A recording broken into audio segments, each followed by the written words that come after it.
Kuna taarifa ambazo kwenye mitandao ya kijamii zimeweza kusambaa na zikionyesha video ama vidole vya mama yake Diamond kuweza kuvalishwa pete. Watu maswali yakawa ni mengi na kuuliza, je, mama yake na Diamond Platnumz Nasib amechumbiwa, anataka kufunga ndoa? Sasa final majibu ya maswali yote ambayo yalikuwa yakiulizwa na baadhi ya watu katika mitandao ya kijamii baada ya mama yake na Diamond kuweza kuposti picha ya vidole vyake vikiwa vimevalishwa pete. Sasa Juma Lokole tunafahamu ni miongoni mwa watu ambao wapo karibu sana na familia ya Diamond Platnumz, lakini pia Ata Santos ambaye ni kaka yake ama ndugu yake na Diamond ameweza kutia neno.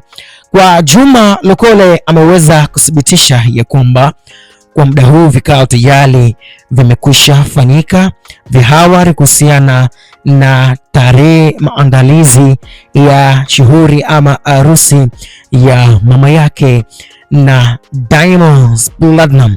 Sasa watu wameweza kushangaa kwa nini mama yake na Diamond afanye hivi, na tayari umri wake tayari wenyewe wanasema ejigo, yani umri umekwisha enda.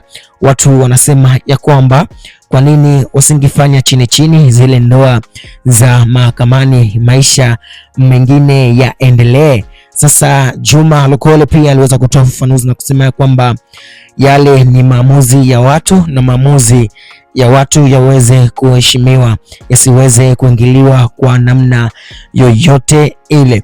Sasa kinachosubirika ya kwamba tarehe official iweze kutolewa na wana ndugu baada ya vikao kuweza kufanyika vya hawari ya kwanza. Habari ziwafikie ya kwamba mama yake na Diamond anaenda kuolewa, bibie Sandra anaenda kufunga ndoa. Subscribe katika YouTube channel yetu kama Kingzone TV ili wa kwanza kupata taarifa zote za kiburudani.